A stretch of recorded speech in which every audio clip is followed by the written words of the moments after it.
Hello learners, आप सभी कैसे हैं। मैं आशा करता हूं कि आप सभी बहुत अच्छे होंगे और आप अपने 2025 में जो आप क्लास 12 का एग्ज़ाम की तैयारी कर रहे होंगे वो अच्छे से कर रहे होंगे।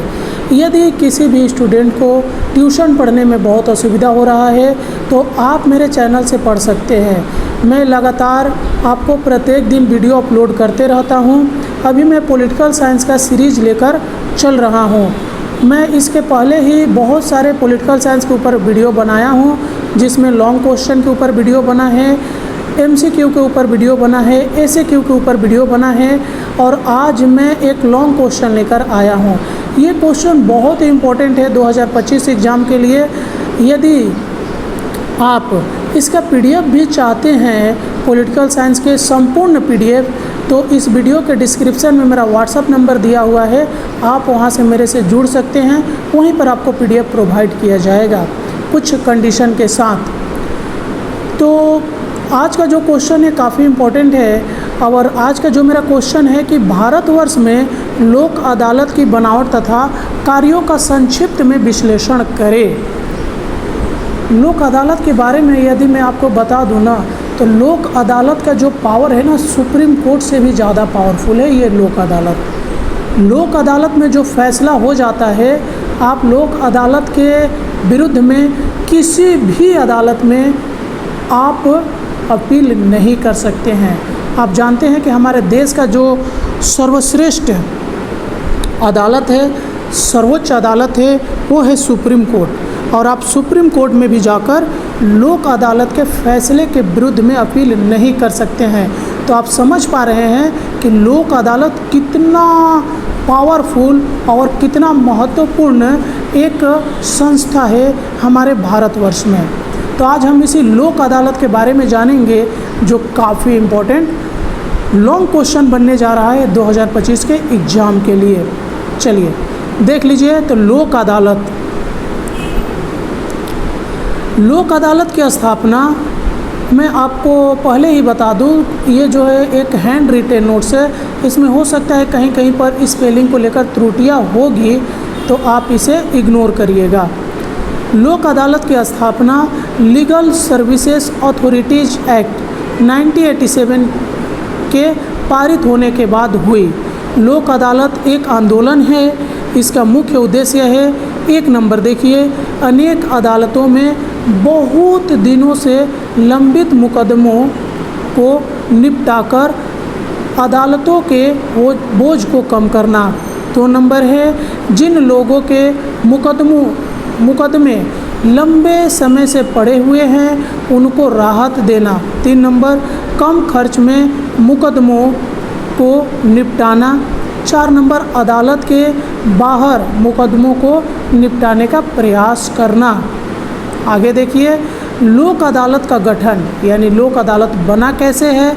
तो लोक अदालत का गठन कार्यरत या अवकाश प्राप्त न्यायिक अधिकारी तथा वैध सेवा कानून यानी लीगल सर्विसेज एक्ट के द्वारा होता है। ये व्यक्ति न्याय व्यवस्था को चुस्त दुरुस्त तथा पारदर्शी बनाने में मदद करते हैं। सरकारी मंत्रियों या विभागों के लिए निर्मित लोक अदालत में भी सदस्यों की नियुक्ति इसी आधार पर होती है।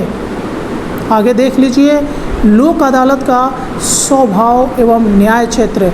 लीगल सर्विसेज अथॉरिटीज़ एक्ट के अनुसार लोक अदालत को दीवानी अदालत का दर्जा प्राप्त है। इसके द्वारा जो निर्णय किए जाते हैं वे अंतिम होते हैं और इसके निर्णयों के विरुद्ध किसी अदालत में अपील नहीं की जा सकती है।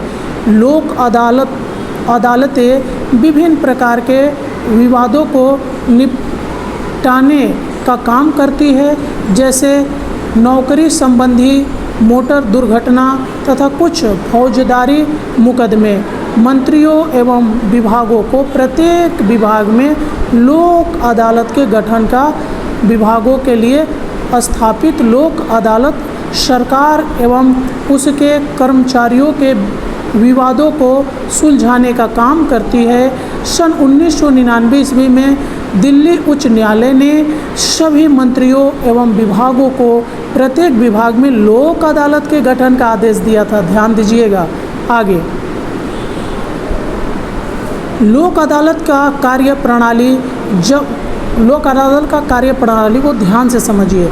जब वादी और प्रतिवादी न्यायालय के चक्कर लगाते लगाते तंग होकर थक जाते हैं तथा लंबे समय के अंतराल में भी न्याय पाने की उन्हें कोई उम्मीद नहीं रहती है, तब शीघ्र एवं सस्ता न्याय पाने के उद्देश्य से वे लोक अदालत का सहारा लेते हैं।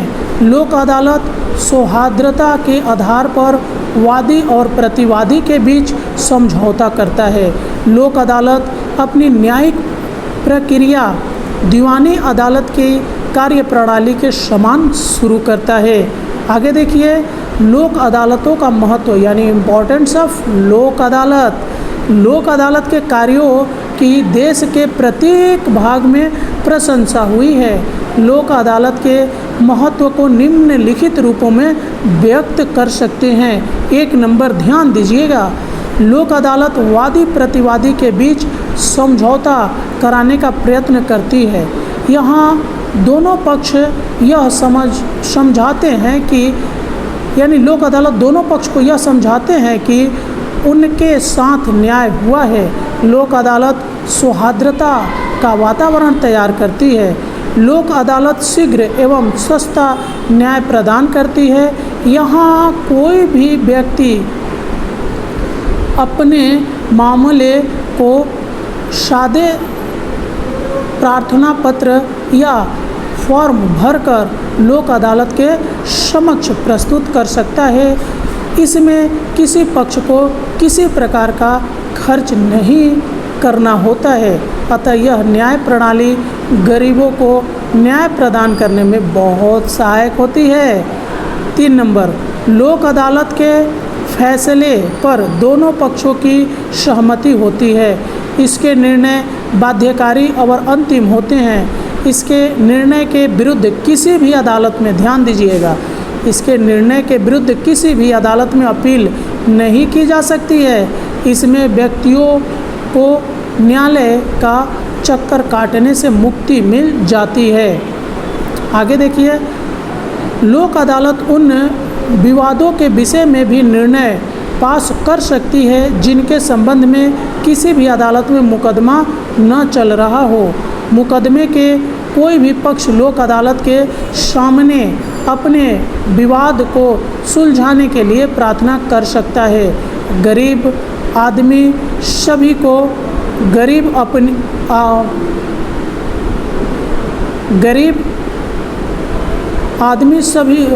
आदमी सभी को अपने मुकदमे के संबंध में पूर्ण सुविधाएं प्रदान की गई है।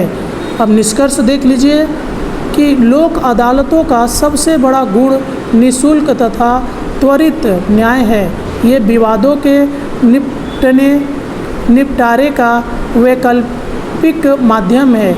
इसका उद्देश्य यह सुनिश्चित करना है कि देश का कोई भी नागरिक आर्थिक या किसी अन्य अक्षमता के कारण न्याय पाने से वंचित न रह सके। तो आप लोगों ने लोक अदालत को समझ गए होंगे और अभी तक आप मेरे साथ बने हुए हैं तो वीडियो को लाइक ज़रूर करिए। एक प्यारा सा कमेंट करिए कि आपको मेरा यह वीडियो कैसा लगा है, ताकि मैं और वीडियो आपके सामने लेकर हाजिर हो चुकूँ। चलिए मिलते हैं किसी और वीडियो में, तब तक के लिए जय हिंद।